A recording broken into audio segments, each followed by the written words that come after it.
सुप्रभात कक्षा 2। कैसे हैं प्यारे बच्चों? आशा करती हूँ सभी बच्चे स्वस्थ हैं और बहुत अच्छे से पढ़ाई कर रहे हैं। प्यारे बच्चों, आज हम देखेंगे हिंदी का पाठ 5। हमारे पाठ का नाम है ऐसे थे गोपाल। क्या नाम है बच्चों हमारे पाठ का? ऐसे थे गोपाल। सभी बच्चे हिंदी की पुस्तक निकालेंगे। ये आपकी हिंदी की पुस्तक है। सभी बच्चे हिंदी की पुस्तक निकालेंगे और पाठ 5 निकालेंगे। शुरू करते हैं हमारा पाठ 5। पाठ का नाम है ऐसे थे गोपाल। क्या नाम है हमारे पाठ का बच्चों? ऐसे थे गोपाल। तो सभी बच्चे पेज नंबर 29 निकालेंगे।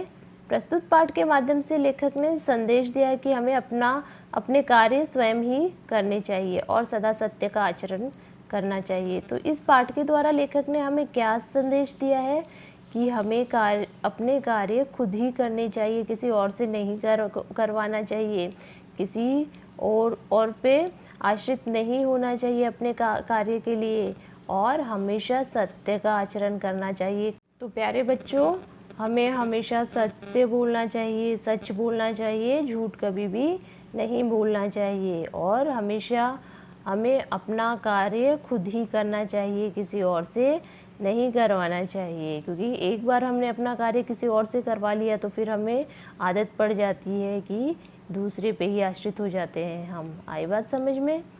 एक दिन कक्षा में गणित का पीरियड चल रहा था। अध्यापक बच्चों को शामपट पर गणित के प्रश्न समझा रहे थे। सब बच्चे ध्यान से प्रश्न समझ रहे थे। अंत में अध्यापक ने बच्चों को गृह कार्य में 5 प्रश्न हल करने के लिए दिए। अध्यापक ने कहा, कल इन सब प्रश्नों को कॉपी पर हल करके लाना। तो एक दिन कक्षा में किसका पीरियड चल रहा था? गणित का पीरियड चल रहा था, और अध्यापक बच्चों को शामपट पर, मतलब कि ब्लैक बोर्ड पर गणित के प्रश्न समझा रहे थे।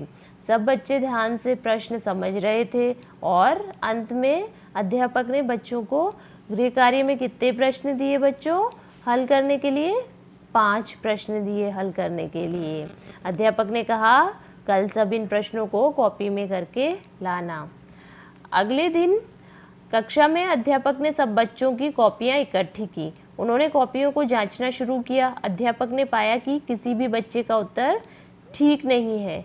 केवल एक बच्चे गोपाल के सभी प्रश्नों के उत्तर ठीक थे। अध्यापक जी प्रसन्न होकर गोपाल की प्रशंसा करने लगे। तो अब दूसरे दिन जब बच्चे स्कूल में आए तो अध्यापक ने पूछा कि सबने गृह कार्य कर लिया ना? और फिर उन्होंने क्या किया कि सारी कॉपियों को इकट्ठा किया, सब बच्चों की कॉपियों को इकट्ठा किया, और उन्होंने कॉपियों को जांचना शुरू किया। तो अध्यापक ने जब कॉपियाँ जांची तो क्या देखा उन्होंने कि किसी भी बच्चे का उत्तर ठीक नहीं है। जो 5 प्रश्न दिए थे उनमें से किसी भी बच्चे का उत्तर ठीक नहीं है। सिर्फ एक बच्चा गोपाल, जिसके सभी प्रश्नों के उत्तर ठीक थे, उसने सभी प्रश्न सही किए थे। तो अध्यापक जी जो है वो प्रसन्न हो गए, गोपाल पे बहुत खुश हुए, और उन्होंने कक्षा में गोपाल की बहुत तारीफ की। यह क्या? अपनी प्रशंसा सुनकर बालक गोपाल का चेहरा रुआंसा हो गया। उसकी आंखों में आंसू भर आए। अब जब अध्यापक ने गोपाल की प्रशंसा की, गोपाल की तारीफ की, लेकिन ये क्या हुआ कि अपनी प्रशंसा सुनकर, अपनी तारीफ सुनकर गोपाल का चेहरा उतर गया था, रोने वाली शक्ल बन गई थी उसकी, और उसकी आंखों में आंसू भर आए थे। अध्यापक ने सोचा कि शायद खुशी से इसकी आंखों में आंसू भर आए हों। उन्होंने गोपाल को अपने पास बुलाया और उसकी पीठ थपथपाने लगे, परंतु यह क्या, बालक गोपाल तो फूट फूट कर रोने लगा। अब अध्यापक ने सोचा कि शायद गोपाल की तारीफ की मैंने, इसलिए उसकी आंखों में आंसू, खुशी के आंसू आ गए। उन्होंने गोपाल को अपने पास बुलाया और उसकी पीठ थपथपाने लगे, मतलब गोपाल को शाबाशी दी। परंतु ये क्या, गोपाल तो और जोर से रोने लगा, फूट फूट के रोने लगा, मतलब जोर जोर से रोने लगा। गोपाल को रोता देखकर अध्यापक जी हैरान हो गए।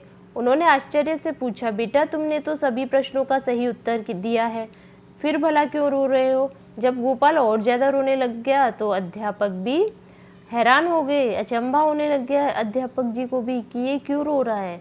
तो उन्होंने गोपाल से कहा कि बेटा तुमने तो सभी प्रश्नों का सही उत्तर किया है, फिर तुम क्यों रो रहे हो? तुम्हें तो खुश होना चाहिए। गोपाल ने हिचकी भरते हुए बताया, गुरुजी, इन प्रश्नों को मैंने अपने आप हल नहीं किया है, इन्हें मेरे बड़े भाई ने हल किया है। देखो बच्चों, गोपाल ने सही बात कही ना, जबकि उसको तो अपनी प्रसन्नता सुनकर खुश होना चाहिए था। वो चाहता तो इस बात को छुपा भी सकता था ना, क्योंकि उसकी तो तारीफ हो रही थी, लेकिन उसने ऐसा नहीं किया। उसे दुख हुआ अंदर ही अंदर कि मेरी झूठी तारीफ हो रही है, क्योंकि ये प्रश्नों को हल तो मैंने किया ही नहीं। इसलिए उसका मन दुखी हो गया और उसने सारी सच्चाई अपने अध्यापक को बता दी। कक्षा के सभी बच्चों की सांस रुक गई थी। सब सोच रहे थे कि आज तो गोपाल को सजा अवश्य मिलेगी, उसे खूब मार पड़ेगी। तो अब क्या हुआ, कक्षा के सभी बच्चों की सांस रुक गई, मतलब कि सभी बच्चे बहुत डर गए। सभी बच्चे क्या सोच रहे थे कि अब तो गोपाल को सजा मिलेगी, जरूर उससे अध्यापक जी सजा देंगे और उसकी खूब मार पड़ेगी। अध्यापक जी क्षण भर तो चुप रहे, लेकिन अगले क्षण उन्होंने गोपाल को अपने गले से लगा लिया। उन्होंने उसकी प्रशंसा करते हुए कहा, बेटा, एक दिन तुम अवश्य अपने देश का सिर ऊंचा करोगे। तो अध्यापक जी ने गोपाल की बात सुनकर उसे अपने गले से लगा लिया और उसकी और ज़्यादा तारीफ की और उसे कहा कि बेटा, तुम एक दिन अपने देश का नाम जरूर ऊंचा करोगे, अपने देश का नाम रोशन करोगे। बच्चों, जानते हो वह बालक कौन था? वह उस बालक का पूरा नाम था गोपाल कृष्ण गोखले। तो वो जो बालक जो रो रहा था, जिसने सच बोला था अपने अध्यापक के सामने, वो बालक कौन था? गोपाल कृष्ण गोखले। बड़ा होने पर वह बालक देश का महान नेता बना। देश को आज़ाद कराने में उसने बढ़ चढ़ कर भाग लिया। तो महानता के गुण जो होते हैं ना बच्चों, इंसान में बचपन से ही आ जाते हैं। तो वो बच्चा बड़ा होकर देश का महान नेता बना और उसने देश को आज़ाद कराने में बढ़ चढ़ कर भाग लिया। तो इस पाठ से हमें क्या शिक्षा मिलती है बच्चों? जो मन का सच्चा होता है वही जीवन में महान बनता है। कि अपने आचार विचार में जो सत्यता का पालन करता है, जिसके विचार उच्च होते हैं, जिसका व्यवहार अच्छा होता है, वही इंसान बड़ा होकर, वही बच्चा बड़ा होकर महान बनता है।